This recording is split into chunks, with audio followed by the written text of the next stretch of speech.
ചില ദിവസങ്ങളിൽ നമുക്ക് ഒരുപാട് കേക്കിൻ്റെ വർക്ക് ഉണ്ടാവും. എന്നാൽ ചില ദിവസങ്ങളിൽ നമുക്ക് കുറച്ച് കേക്കിൻ്റെ വർക്കേ ഉണ്ടാവുള്ളൂ. ചില ദിവസങ്ങളിൽ ഒരെണ്ണമൊക്കെ ആയിരിക്കും ഉണ്ടാവുന്നത്. അപ്പോൾ അങ്ങനെ വരുന്ന സമയത്ത് നമുക്ക് ഒരുപാട് കളർ മിക്സ് ചെയ്തെടുത്തിട്ടുള്ള ക്രീം യൂസ് ചെയ്യേണ്ടി വരും. അപ്പോൾ അതിൽ കുറച്ചൊക്കെ ബാലൻസ് ഉണ്ടാവും. ചിലപ്പോൾ നമുക്ക് കുറച്ചൊക്കെ തീർക്കാനും പറ്റിയിട്ടുണ്ടാവും. ചിലപ്പോൾ നമുക്ക് ഒരു കളർ തന്നെ നമ്മൾ 2 കേക്കിലും 3 കേക്കിലും ഒക്കെ യൂസ് ചെയ്യാറുണ്ട്. അപ്പോൾ അങ്ങനെയൊക്കെ വരുന്ന സമയങ്ങളിൽ നമുക്ക് ശ്രദ്ധിക്കേണ്ട കുറച്ച് കാര്യങ്ങൾ, അതായത് ഞാൻ കേക്ക് ചെയ്യുന്ന സമയത്ത് അങ്ങനെ ക്രീം മിക്സ് ചെയ്തെടുക്കുമ്പോൾ, അതായത് കളർ മിക്സ് ചെയ്തെടുക്കുമ്പോൾ ശ്രദ്ധിക്കുന്ന കുറച്ച് കാര്യങ്ങൾ ഞാൻ ഈ വീഡിയോയിൽ പറഞ്ഞുതരാമേ. അപ്പോൾ അതിന് വേണ്ടിയിട്ട് ഞാൻ ആദ്യം എപ്പോൾ ചെയ്യുന്ന സമയത്തും കേക്കിന് വേണ്ടിയിട്ട് ഒരു മോഡൽ നമ്മൾ ആദ്യം സെലക്ട് ചെയ്ത് വെക്കുകയുള്ളൂ. സെലക്ട് ചെയ്ത് വെച്ചതിന് ശേഷം അതിൻ്റെ കളർ മിക്സ് ചെയ്തെടുക്കുമ്പോൾ അത്യാവശ്യം അതിന് ഇത്ര ക്രീം മതിയാവും എന്നൊരു കണക്ക് കൂട്ടല്ലേ, നമുക്ക് മനസ്സിലൊരു ഐഡിയ ഉണ്ടാവും. ഇങ്ങനത്തെ ഒരു ഡിസൈനാണ് ചെയ്യുന്നതെന്ന് അതിന് എത്ര ക്രീം വേണമെന്നൊരു ഐഡിയ ഉണ്ടാവുമല്ലോ. അതനുസരിച്ചിട്ട് കുറച്ച് ക്രീം മാത്രം മിക്സ് ചെയ്തെടുക്കുക. നമ്മൾ ഒറ്റ കളറാണ് മിക്സ് ചെയ്തെടുക്കുന്നതെങ്കിൽ നമ്മൾ ആദ്യം കുറച്ച് ക്രീം മാത്രം കളർ മിക്സ് ചെയ്തെടുത്താൽ മതി. അല്ലാതെ നമ്മൾ ഒരുപാട് കളർ മിക്സ് ചെയ്തെടുത്താൽ ചിലപ്പോൾ അതിൽ ബാലൻസ് വന്നു കഴിഞ്ഞാൽ ചിലപ്പോൾ നമുക്ക് അടുത്ത കേക്കിന് യൂസ് ചെയ്യാൻ പറ്റാതെ, ചിലപ്പോൾ കസ്റ്റമർ തന്നിട്ടുള്ള മോഡലായിരിക്കും പിന്നെ നമ്മൾ ചെയ്യാൻ പോകുന്നത്. അപ്പോൾ അങ്ങനെ വരുമ്പോൾ അത് പിന്നെ നമുക്ക് വേസ്റ്റായി പോവും. അപ്പോൾ അങ്ങനെയൊക്കെ വരുമ്പോൾ നമ്മൾ ആദ്യം എന്ത് ചെയ്യാമെന്നറിയാമോ, നമ്മൾ കസ്റ്റമർ തന്നിട്ടുള്ള മോഡൽ ആദ്യം കറക്റ്റ് കളറൊക്കെ എടുത്തിട്ട് അത് ആദ്യം ചെയ്യണം. അപ്പോൾ അതിൽ ബാലൻസ് വരികയാണെങ്കിൽ നമുക്ക് കസ്റ്റമർ മോഡൽ തരാത്ത നമ്മുടെ ഇഷ്ടത്തിന് ചെയ്യാൻ പറ്റിയിട്ടുള്ള ഒരു കേക്ക് ഉണ്ടെങ്കിൽ അതിൽ ബാലൻസ് വന്നിട്ടുള്ള ക്രീം നമുക്ക് അടുത്ത കേക്കിൽ യൂസ് ചെയ്തിട്ട് അതൊരു ഡിസൈനാക്കി എടുക്കാൻ പറ്റും. അപ്പോൾ ആ കളർ മിക്സ് ചെയ്തെടുത്തിട്ടുള്ള ക്രീം നമുക്ക് വേസ്റ്റ് ആവാതെ നോക്കാൻ പറ്റും.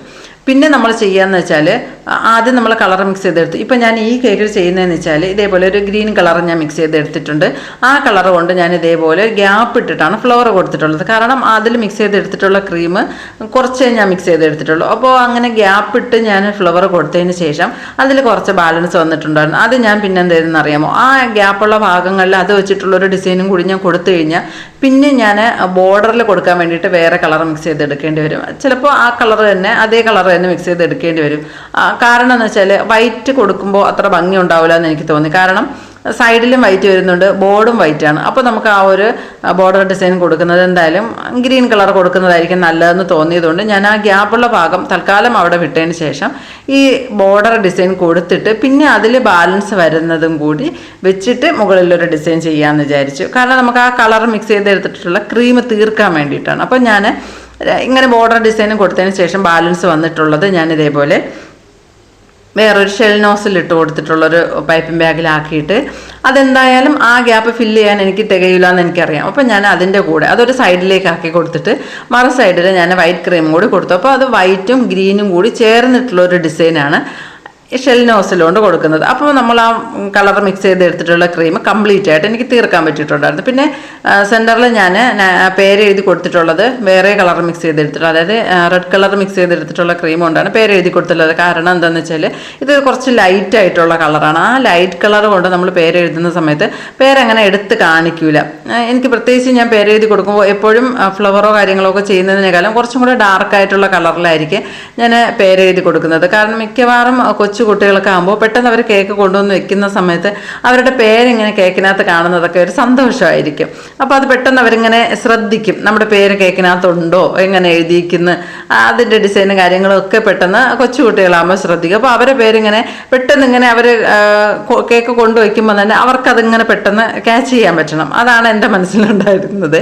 അതുകൊണ്ട് ഞാൻ ഇതേപോലെ മിക്കവാറും കേക്കിൽ ഞാൻ അങ്ങനെയാണ് ചെയ്ത് കൊടുക്കുന്നത്. ഇതിലും ഞാൻ അതേപോലെ റെഡ് കളർ കൊണ്ട് തന്നെയാണ് എഴുതി കൊടുത്തിട്ടുള്ളത്. കാരണം ആ ഗ്രീൻ കളർ കുറച്ചൊരു ലൈറ്റായ പോലെ എനിക്ക് തോന്നി. അപ്പോൾ അതുകൊണ്ട് എഴുതിയാൽ കേക്കിൽ അതിങ്ങനെ അത്രയ്ക്ക് ഇങ്ങനെ എടുത്ത് കാണാൻ പറ്റില്ല എന്ന് തോന്നിയതുകൊണ്ടാണ് ഞാൻ അങ്ങനെ ചെയ്തിട്ടുള്ളത്. അപ്പോൾ അതാവുമ്പോൾ എനിക്ക് ആ കളർ മിക്സ് ചെയ്തെടുത്തിട്ടുള്ള ക്രീം കംപ്ലീറ്റ് ആയിട്ട് ഈ കേക്കിൽ തീർക്കാൻ പറ്റിയിട്ടുണ്ടായിരുന്നേ. അപ്പോൾ ഇതേപോലെ ഞാൻ ഏത് കേക്ക് ചെയ്താലും നമുക്ക് ആ ഒരു കണക്കുണ്ടായിരിക്കണം. നമ്മൾ ആ ഒരു ചെയ്യുന്ന ഡിസൈന് ഇത്ര ക്രീം മതിയാവുന്നൊരു കണക്കുണ്ടായിരുന്നിട്ടാണ് ഞാൻ ഇതേപോലെ ക്രീം എടുക്കുന്നത്. ഒരു പക്ഷേ നമ്മൾ അങ്ങനെ എടുക്കുന്ന സമയത്ത് കുറച്ച് കൂടുതൽ വന്നു പോയാൽ അത് നമ്മൾ അടുത്ത കേക്കിൽ യൂസ് ചെയ്യാം. അന്ന് തന്നെ നമുക്ക് വേറെ ഓർഡർ ഉണ്ടെങ്കിൽ അതിനകത്ത് യൂസ് ചെയ്യാം. ഇല്ല നമുക്ക് ഒരു പക്ഷേ അങ്ങനെ ബാലൻസ് വന്ന് പോയി എന്നുണ്ടെങ്കിൽ നമുക്കത് നല്ല രീതിയിൽ അടച്ചിട്ട് ഫ്രിഡ്ജിൽ സൂക്ഷിച്ചിരുന്നാൽ പിറ്റേ ദിവസം വരുന്ന ഓർഡേഴ്സിനെല്ലാം അത് നമുക്ക് യൂസ് ചെയ്യാവുന്നതാണ്. വേറെ കുഴപ്പമൊന്നുമില്ല. കിട്ടണമെന്നില്ല. പിന്നെ നമ്മൾ ഒറ്റ കളർ മിക്സ് ചെയ്ത് എടുക്കുന്ന ക്രീം ആകുമ്പോൾ പരമാവധി നമ്മൾ കുറച്ചിട്ട് എടുത്ത് ചെയ്താൽ മതി. കാരണം ബാലൻസ് വന്നാൽ നമ്മൾ വീണ്ടും മിക്സ് ചെയ്തെടുത്താൽ നമുക്ക് അതേ കളർ തന്നെ കിട്ടും. നമ്മൾ എത്രയൊക്കെ ഒരു ഡ്രോപ്പാണോ 2 ഡ്രോപ്പാണോ നമ്മൾ കൊടുത്തതെന്ന് നമുക്കറിയാമല്ലോ. അതനുസരിച്ചിട്ട് എത്ര നമ്മൾ ക്രീം എടുക്കുന്നോ അതിൻ്റെ അളവിനനുസരിച്ച് ആയിരിക്കണം കളറും എടുക്കേണ്ടത്. അതുകൊണ്ട് അങ്ങനെയും നോക്കാറുണ്ട്. നമ്മൾ ചിലപ്പോൾ ഒരു 3-4 സ്പൂണ് ക്രീം എടുത്തെങ്കിൽ അതിന് 1 ഡ്രോപ്പാണ് നമ്മൾ കൊടുത്തതെങ്കിൽ അടുത്ത് നമ്മൾ ബാലൻസ് അത് ചെയ്തതിന് ശേഷം ബാക്കി വരുന്ന ചിലപ്പോൾ നമുക്ക് 1 സ്പൂൺ ക്രീം മതിയാവും പിന്നെ നമ്മൾ എടുക്കുന്നത്. അപ്പോൾ അതിന് വീണ്ടും നമ്മൾ അതേപോലെ 1 ഡ്രോപ്പ് കൊടുക്കേണ്ട ആവശ്യം വരില്ല. അപ്പോൾ അതിന് ജസ്റ്റ് ഒന്ന് ടച്ച് ചെയ്ത് കൊടുത്താൽ മതി. അപ്പോൾ അതൊക്കെ നമ്മൾ ആ ചെയ്യുന്ന കളറിനനുസരിച്ച് നോക്കിയിട്ട് വേണം രണ്ടാമത് മിക്സ് ചെയ്തെടുക്കാം. പിന്നെ നമ്മൾ എപ്പോൾ മിക്സ് ചെയ്തെടുത്താൽ നമ്മൾ 2-3 കളർ മിക്സ് ചെയ്ത് വേറൊരു കളർ ഉണ്ടാക്കൂലേ, അങ്ങനെ ചെയ്യുന്ന സമയത്ത് നമ്മൾ എന്തായാലും കുറച്ച് കൂടുതൽ കളർ എടുക്കുന്നത് കൊണ്ട് ഒരു കുഴപ്പമുണ്ടാവില്ല. കാരണം രണ്ടാമത് നമ്മൾ ചെയ്തെടുക്കുമ്പോൾ കറക്റ്റായിട്ട് ചിലപ്പോൾ ആ കളർ തന്നെ കിട്ടണമെന്നില്ല. അപ്പോൾ അങ്ങനെ വരുന്ന സമയത്ത് നമ്മൾ കുറച്ച് കൂടുതൽ മിക്സ് ചെയ്തെടുത്താലും കുഴപ്പമൊന്നുമില്ല. അതിലൊരു പക്ഷേ ബാലൻസ് വന്നാൽ നമുക്ക് വേറൊരു കേക്കിൽ യൂസ് ചെയ്യാം. യൂസ് ചെയ്തില്ലെങ്കിൽ അത് നമ്മൾ കളയേണ്ടി വന്നാൽ തന്നെ കുഴപ്പമില്ല.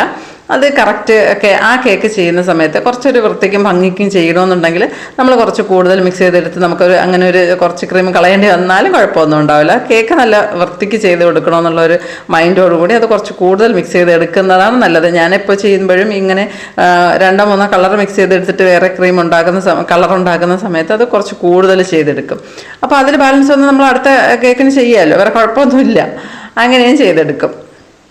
പിന്നെ ക്രീമിലേക്ക് നമ്മൾ ഒഴിച്ചു കൊടുക്കുന്ന കളറെന്ന് പറയുമ്പോൾ ജെൽ കളറായിരിക്കും ഏറ്റവും നല്ലത്. അല്ലെങ്കിൽ ക്രീം ലൂസായി പോവും. അതൊന്ന് പ്രത്യേകിച്ച് ശ്രദ്ധിക്കണേ.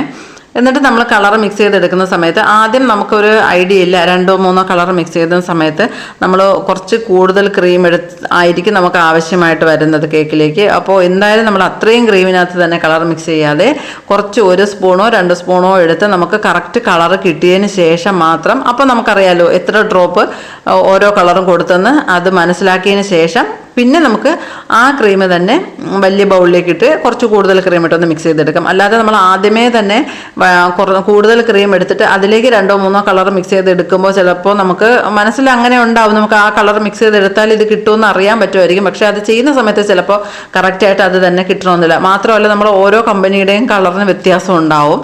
അപ്പോൾ അതനുസരിച്ച് ചിലപ്പോൾ നമ്മൾ ഇന്ന് വാങ്ങുന്ന കമ്പനി ആയിരിക്കില്ല ചിലപ്പോൾ നമ്മൾ പിന്നെ വാങ്ങുന്നത്. അപ്പോൾ ആ ഒരു അന്ന് ചെയ്തതിൻ്റെ ഓർമ്മയിൽ പിന്നെ എടുത്ത് ചെയ്യുന്ന സമയത്ത് ചിലപ്പോൾ ആ കറക്റ്റ് കളർ കിട്ടണമെന്നില്ല. അതുകൊണ്ട് അത്യാവശ്യം കുറച്ച് ക്രീം എടുത്ത് നമ്മൾ കളർ മിക്സ് ചെയ്ത് കറക്റ്റ് ആ കളർ നമുക്ക് കിട്ടിയതിന് ശേഷം മാത്രം കൂടുതൽ ക്രീമിലേക്ക് ആഡ് ചെയ്ത് കൊടുത്തിട്ട് ചെയ്താൽ മതി. അല്ലെങ്കിൽ നമുക്ക് മൊത്തം ആ ക്രീം വേസ്റ്റ് ആയി പോകും. ചിലപ്പോൾ നമ്മൾ കസ്റ്റമർ തരുന്ന മോഡലായിരിക്കും, നമ്മൾ ആ കളർ നോക്കിയിട്ടായിരിക്കും കുറച്ച് കൂടുതൽ ക്രീം എടുത്തിട്ട് ആ കളർ മിക്സ് ചെയ്ത് എടുക്കുമ്പോൾ ചിലപ്പോൾ നമുക്ക് കറക്റ്റായിട്ട് കസ്റ്റമർ തന്നിട്ടുള്ള ആ കളർ കിട്ടണമെന്നില്ല, അത് വെറുതെ വേസ്റ്റ് ആയി പോകും. അതുകൊണ്ട് ആദ്യം കുറച്ച് ചെയ്തതിന് ശേഷം മാത്രം കൂടുതൽ ക്രീം ഇട്ട് ചെയ്ത് കൊടുക്കാൻ നോക്കണം.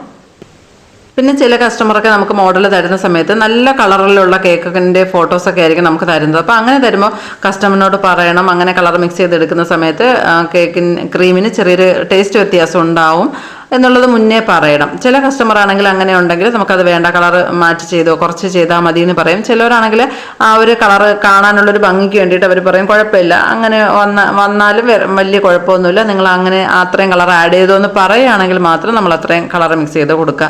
നമ്മൾ ആ ഒരു അത്രയും കൂടുതൽ കളർ മിക്സ് ചെയ്തെടുക്കുന്ന സമയത്ത് തന്നെ ശ്രദ്ധിച്ചാൽ മനസ്സിലാവും ക്രീമിൻ്റെ ടെക്സ്ചറിന് തന്നെ ചെറിയൊരു വ്യത്യാസം ഉണ്ടാവും.